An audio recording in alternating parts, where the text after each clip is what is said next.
Good morning students. Community medicine का अभी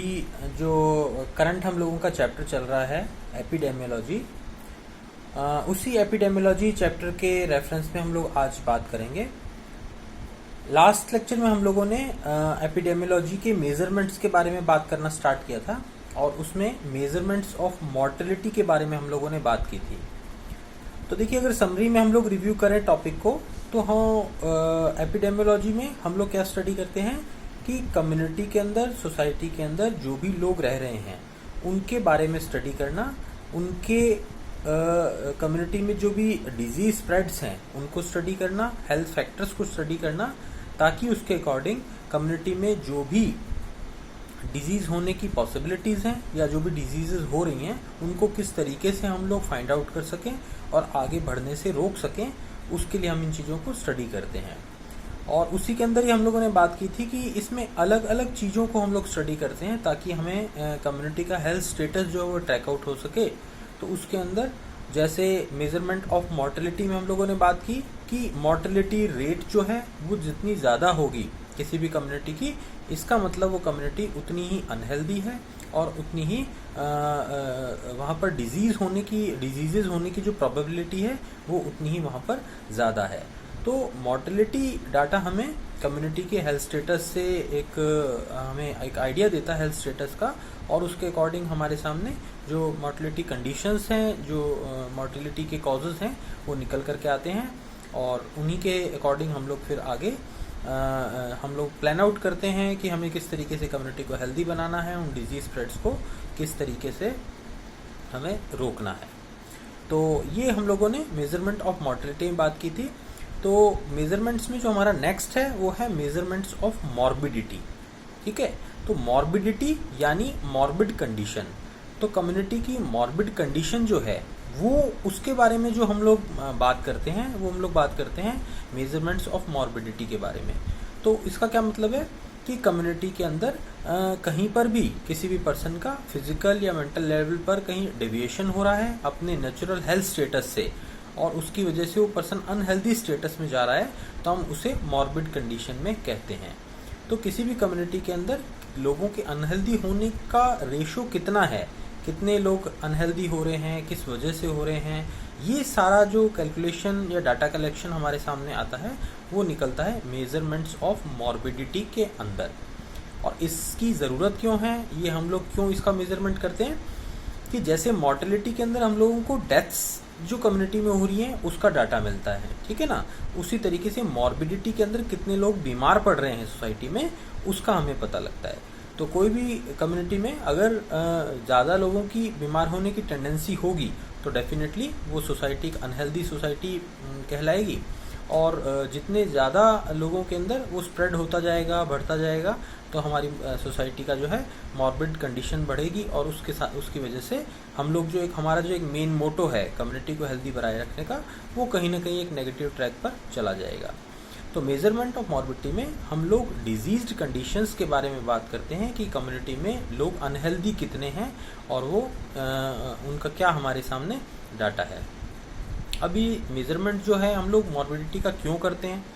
तो इसके लिए कुछ पॉइंट्स हैं। सबसे पहला हम लोग इसलिए करते हैं ताकि हमें सोसाइटी के हेल्थ स्टेटस का पता लग सके, कितने लोग डिजीज़ कंडीशन में हैं, कितने लोग बीमार हैं, उनके बारे में हम लोग जो है वो मॉर्बिडिटी के अंदर पता लगाते हैं। तो जैसे एग्जांपल के लिए हम बात करें कि अगर किसी सोसाइटी के अंदर कोई एक्यूट कंडीशन डेवलप हो रही है, कोई वायरल इन्फेक्शन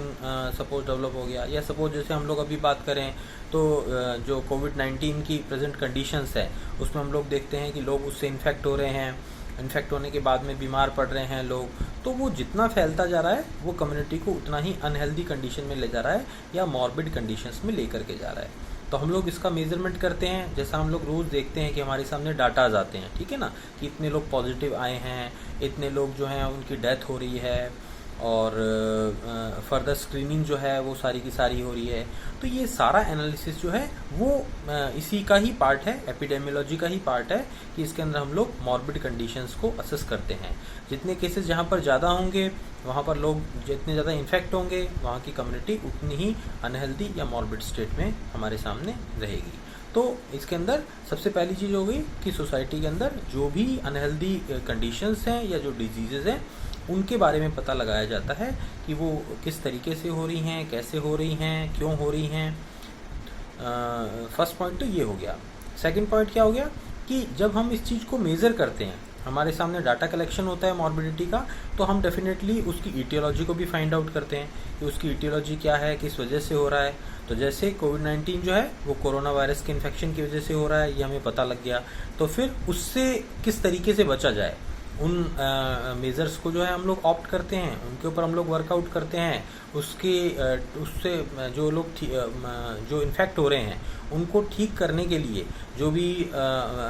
मेजर्स पॉसिबल हैं उनके बारे में हम लोग बात करते हैं। उससे रिलेटेड मेडिकेशन जो है उसके बारे में हम लोग बात करते हैं। तो ये सारी चीज़ें जो हैं वो ईटियोलॉजी हमारे सामने निकल करके आती है जब हम मॉर्बिडिटी को स्टडी करते हैं कम्युनिटी की, और उस ईटियोलॉजी के अकॉर्डिंग ही हम लोग आगे जो भी हमें प्लान आउट करना है, जो भी हमें उससे related treatment, line of treatment को फॉलो करना है, वो हमारे सामने निकल करके आता है।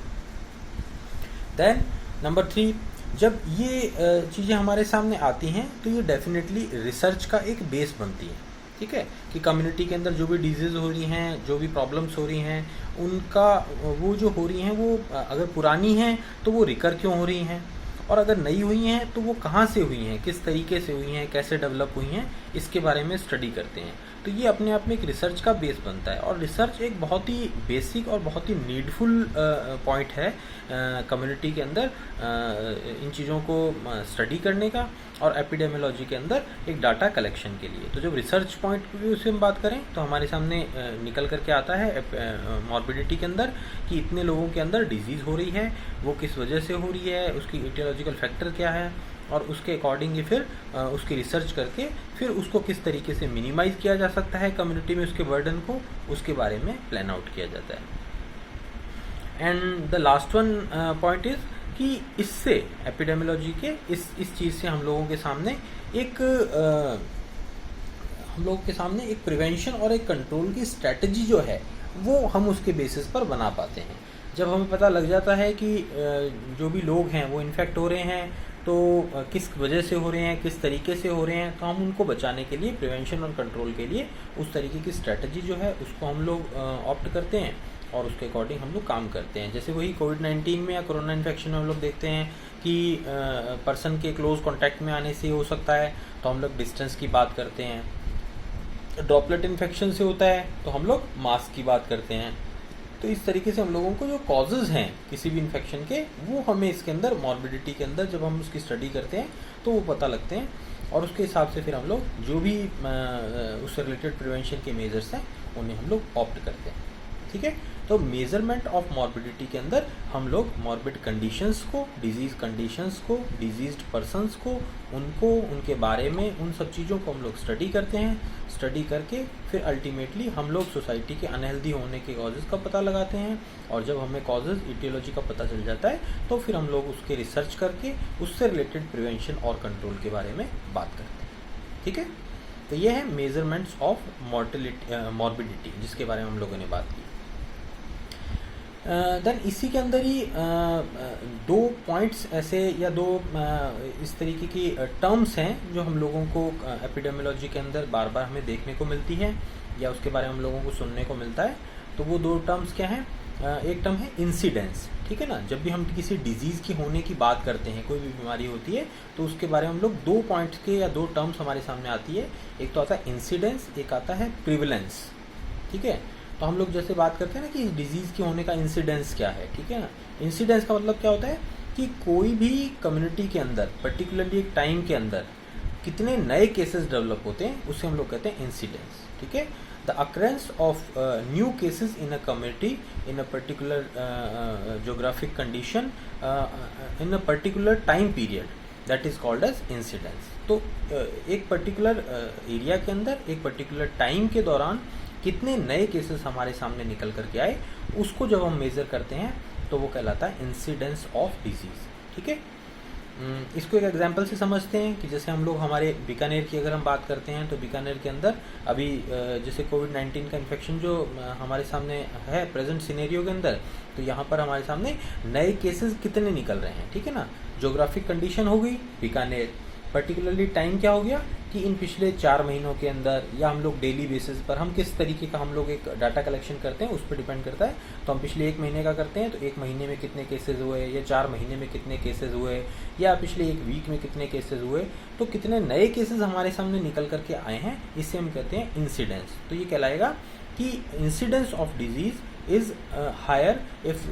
the number of new cases which are reporting are very much in number। तो अगर नए नए केसेस निकलने की फ्रिक्वेंसी ज़्यादा है तो फिर उसका इंसिडेंस रेट है ज़्यादा होगा, और अगर इंसिडेंस रेट ज़्यादा होगा तो ये डेफिनेटली एक स्ट्रेसिंग पॉइंट होता है कम्युनिटी के अंदर, क्योंकि नए केसेस निकलने का मतलब कि कम्युनिटी अनहेल्दी डायरेक्शन में चल रही है, और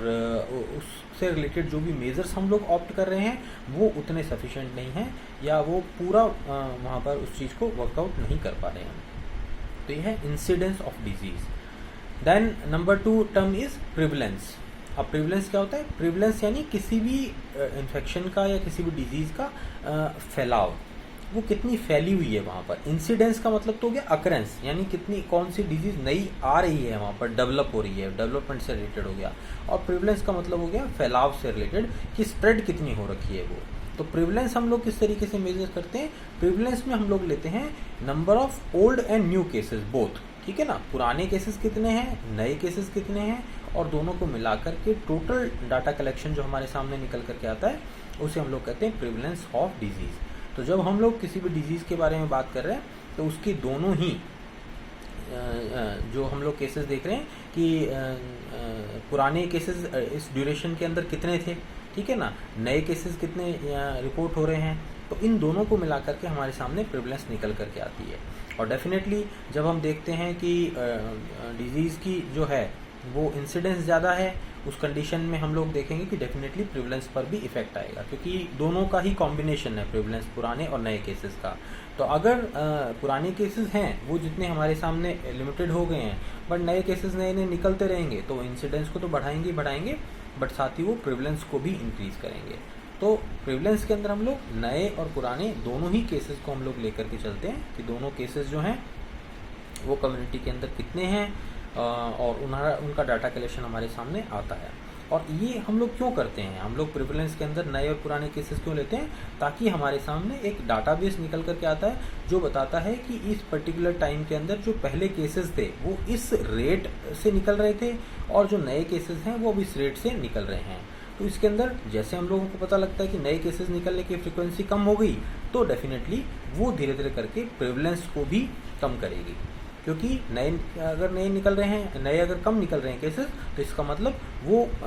जो पुराने और नए का जो एक टोटल है वो डेफिनेटली कम हो रहा है, और उस कम होने की वजह से डिजीज़ होने की प्रोबेबिलिटी या उसके जो फैलने की या इन्फेक्टिविटी या स्प्रेडिंग जो है वो डेफिनेटली कम होने लग जाती है। तो इसे हम कहते हैं प्रिवलेंस। तो कम्युनिटी को हेल्दी बनाए रखने के लिए इंसिडेंस और प्रिवलेंस, ये जो दो टर्म हैं, इनका पॉजिटिव ट्रैक पर आना बहुत ज़रूरी है। ये हम लोगों के सामने कैसे आता है? डाटा कलेक्शन से हमारे सामने निकल करके आता है कि जब हम इनको कंपेयर करते हैं प्रीवियस डाटा से, कि पिछले महीने में, जैसे अभी हम लोग देखते ही हैं रोज़ न्यूज़पेपर में हम लोग पढ़ते हैं कि पिछले एक हफ्ते में जो नए केसेस थे वो कितने थे, अब कितने आए हैं। डेली हमारे सामने जैसे कोविड के कितने केसेस निकल करके आ रहे हैं कि आज ऑल ओवर इंडिया जो हैं 15,000 न्यू केसेस रिपोर्ट हुए, आज 18,000 न्यू केसेस रिपोर्ट हुए। तो ये क्या शो कर रहा है? ये शो कर रहा है कि डिजीज़ का इंसिडेंस बढ़ रहा है, नए केसेस निकल रहे हैं, यानी डिजीज़ इंसिडेंस इज़ इंक्रीजिंग, और ये इंक्रीज़ हो रहा है। तो डेफिनेटली हम लोग देख रहे हैं कि डिजीज़ बढ़ती जा रही है, इन्फेक्शन बढ़ता जा रहा है, कम्युनिटी अनहेल्दी होती जा रही है, लोग बीमार होते जा रहे हैं। तो ये सब चीज़ें हमारे सामने इस तरीके से निकल रही हैं और हमें नज़र में आ रही हैं। तो ये